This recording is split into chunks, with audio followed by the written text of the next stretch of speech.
Father in heaven, there are so many terrible and wonderful things in this passage. I pray that you would break forth from this word and that you would speak from it into the needs represented by everybody listening to me. And that salvation would come to the lost, and that holiness would come to the worldly, and that reconciliation would come to those who are embittered and estranged with others, and that your name now would be made great. I ask this through Christ. Amen. So these last closing words of 2 Timothy are sad and beautiful and heartbreakingly hope-filled. And if that cluster of words, sad, beautiful, heartbreaking, hope-filled, seems odd, like they don't really go together, then probably you have some hard and helpful experiences yet to go through in life. So if I've prayed over this text, so many things flood to my mind that could be said. It appears to me to be quite a choppy text, a collection of assorted concerns. Come to me before winter if you can. Bring my cloak from Troas. Watch out for Alexander the coppersmith. Nobody stood by me in my last trial. The Lord stood by me. Greet my friends Prisca and Aquila. Trophimus I left sick down at Miletus. All the brothers greet you. The Lord be with you. What would you do with all that?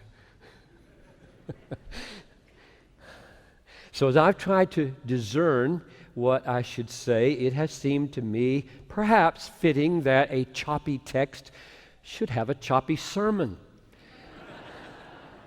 And so I have collected 7 applications. And that they might just not fit together so well is okay, I hope. Because this text I find difficult to fit together.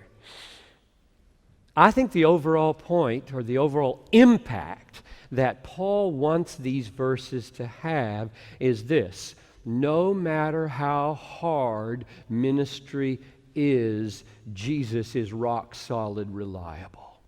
I think that's the main thing he wants you to take away. Verses 17 and 18.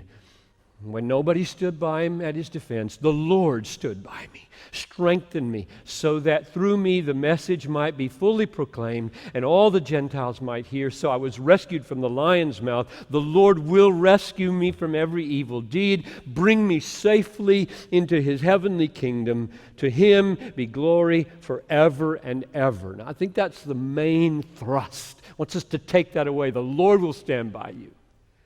But to feel the force of that, you need to feel and see the assortment cluster of burdens that surrounds that.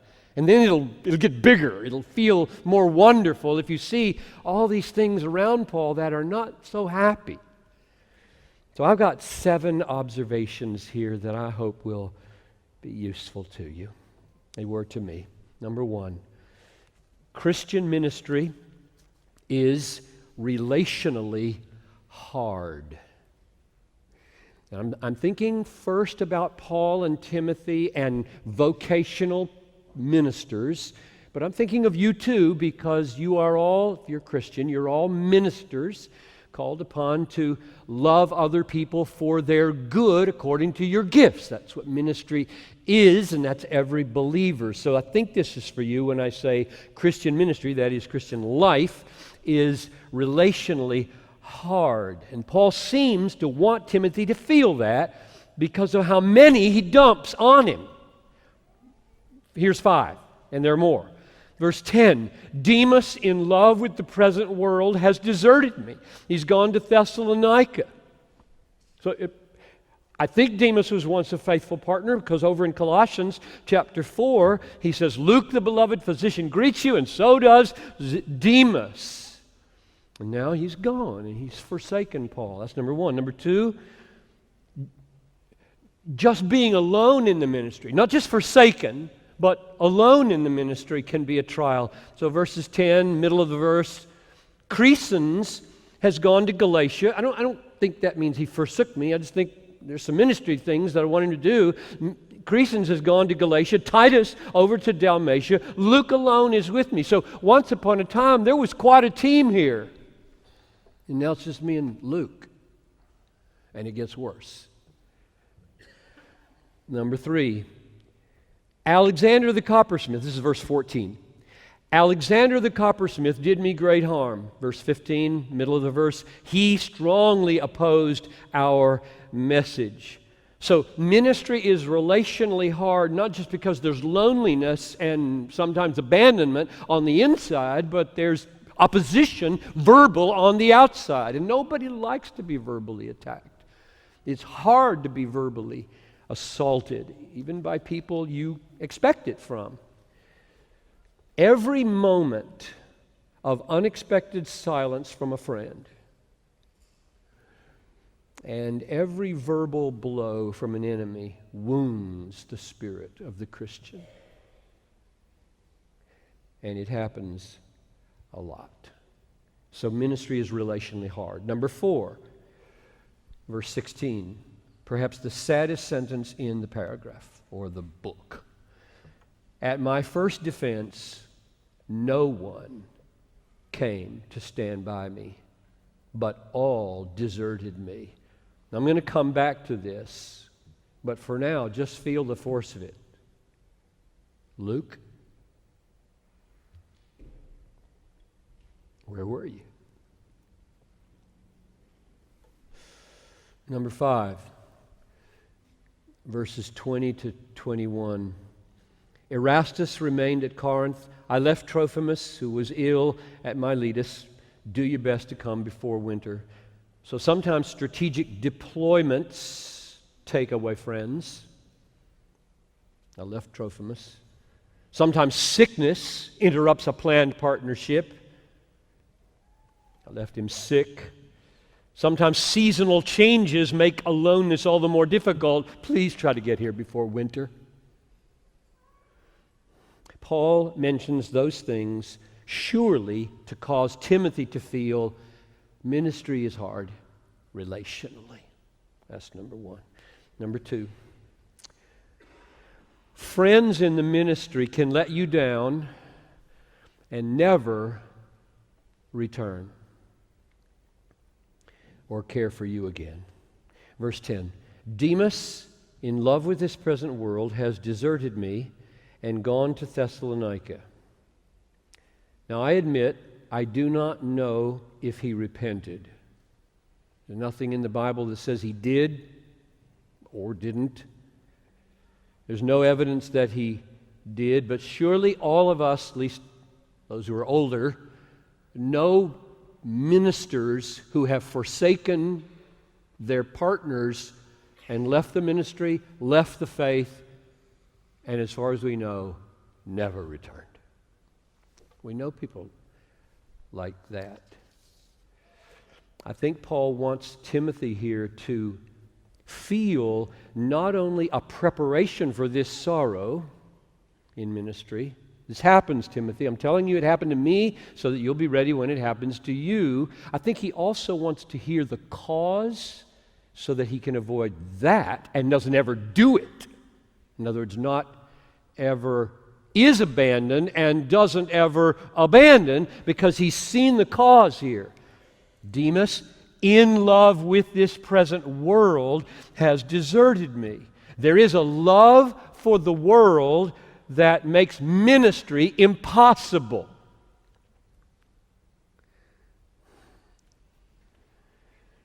There is a love for the world that produces either the abandonment of ministry or the making of ministry so worldly it's useless. That happens as often. So if a minister starts to become worldly, he's got two choices: leave the ministry or make the ministry worldly. Then you can survive. Demas couldn't. Why? Paul. It wasn't going to happen on Paul's team.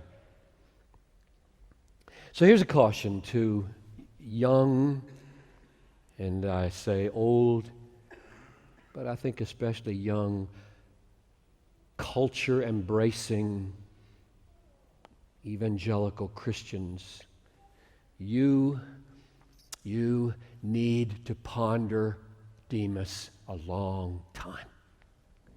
In love with this present world, he found ministry with Paul impossible, and he left it.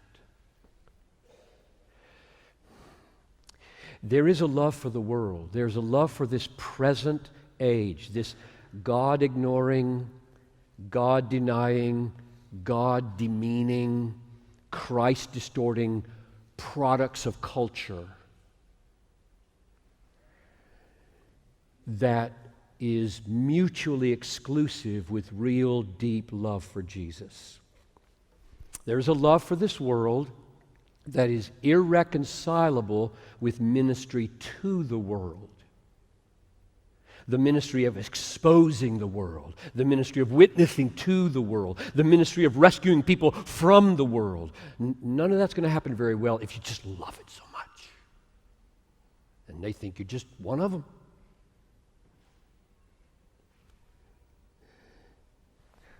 So, young Timothy and young Bethlehem, remember, more people leave Christ, and more people leave church, and more people leave ministry out of love for the world than anything else.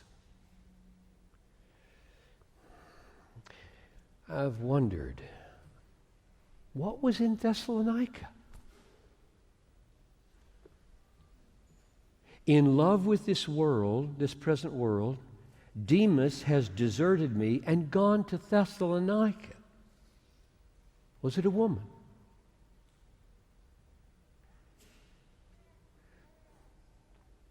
Was it home? Maybe he grew up there and he was just nostalgic and was tired of this missionary life and living with the Apostle Paul and just wanted to go home. Was it a business offer? I got gifts, for goodness sakes. I can make some money. Or was it just a comfortably safe distance away from this maniac Paul?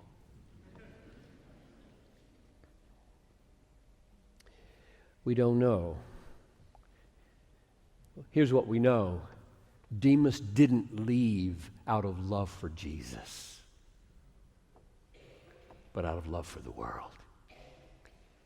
That's why everybody leaves. I've seen it happen. We've seen it happen from missionaries.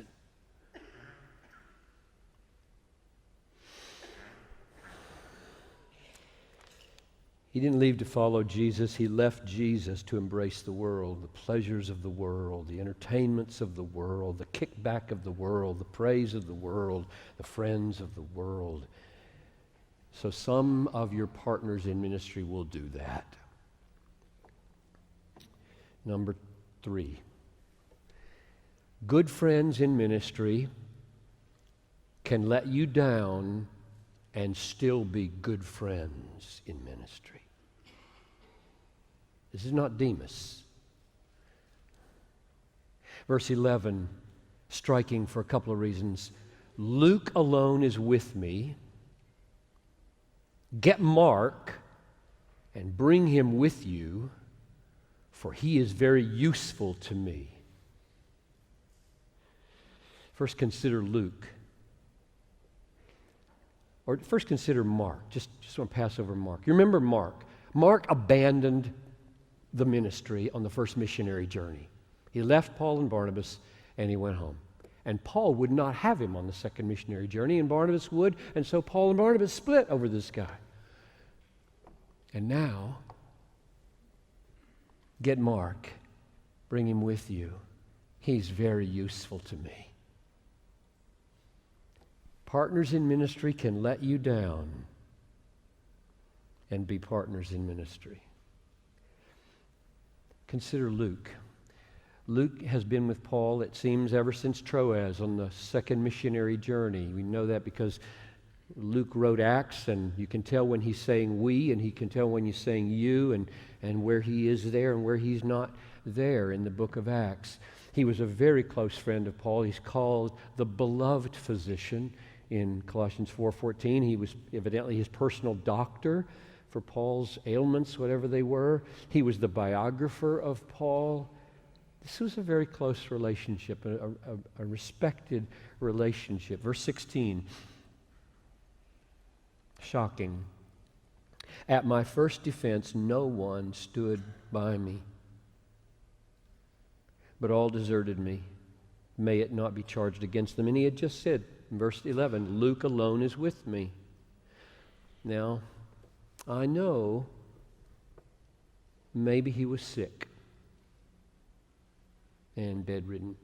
Maybe he was on a trip that week. But what about the others? Verse 21, second half of the verse. Eubulus sends greetings to you, as do Pudens and Linus and Claudia and all the brothers. Where were they? They all forsook me. Nobody showed up at my trial. I was standing there all by myself. Eubulus, Pudens, Linus, Claudia, all the brothers. None of them showed up. They didn't come through. Now, what's Paul's response to that? Verse 16, second half of the verse. May it not be charged against them. This means at least that Paul wasn't going to hold it against them. And I think he's praying to the Lord. Don't you hold it against them either. That's my desire.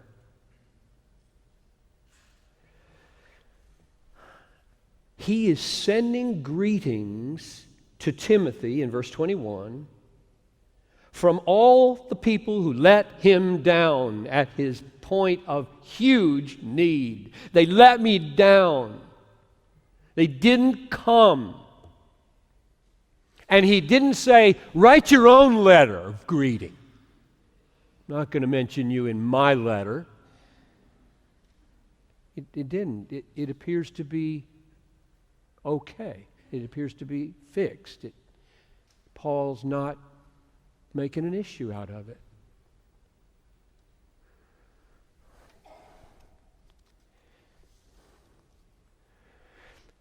Be careful.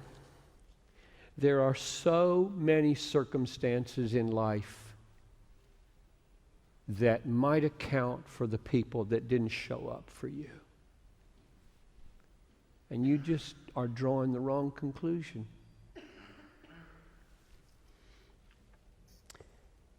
"32 years I've been at this church as a pastor. You know what one of my sorrows is? There are hundreds of you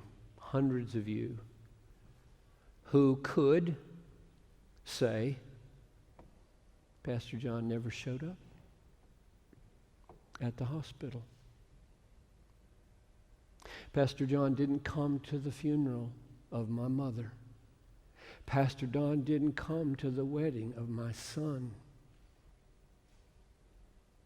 He didn't show up. He let me down.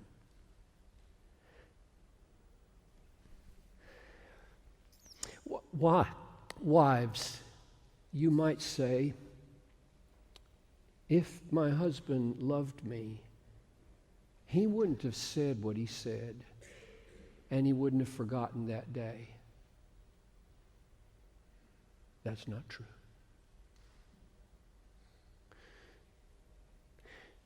You might say, of your teenage child, if he respected me, if he had any affection for me at all, he wouldn't act like that. He wouldn't treat me like a leper. He wouldn't forsake me.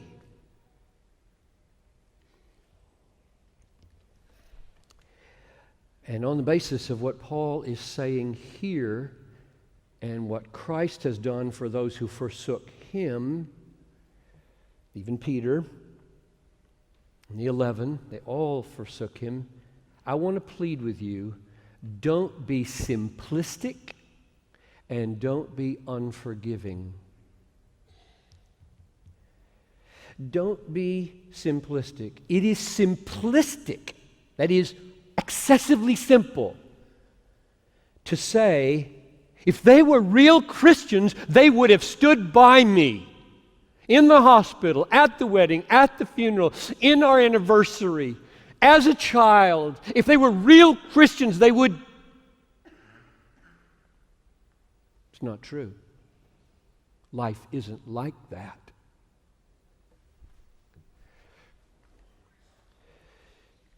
Human souls and human circumstances aren't that simple. It is possible to love someone deeply and let them down. So if you're among the black and white, rigid, overly simplistic people who every time you are let down, you draw the worst possible conclusions from this professing Christian, you're wrong. That's a bad attitude. That will kill you and all the relationships around you, ruin your church, ruin your small group, ruin your family, and spread out like gangrene from you if you live and feel that way. Paul did not respond like that. Nobody showed up. Inconceivable that nobody would show up in Rome at Paul's hand when he's in a foreign city on trial for his life.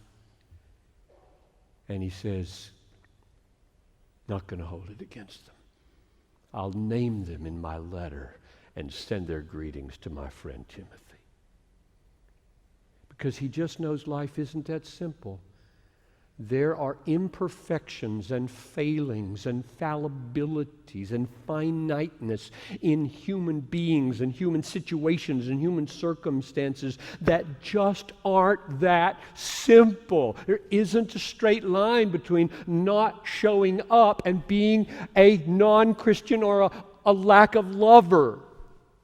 It's just not like that. And don't be unforgiving. Suppose they were lazy or unkind or neglectful, or suppose they really have a fault in not showing up. Don't be unforgiving. He said, may it not be charged against them. Not my heart against them, not God's heart against them. Here's the point. Good friends in ministry will let you down, and they can still be good friends in ministry. It's up to you.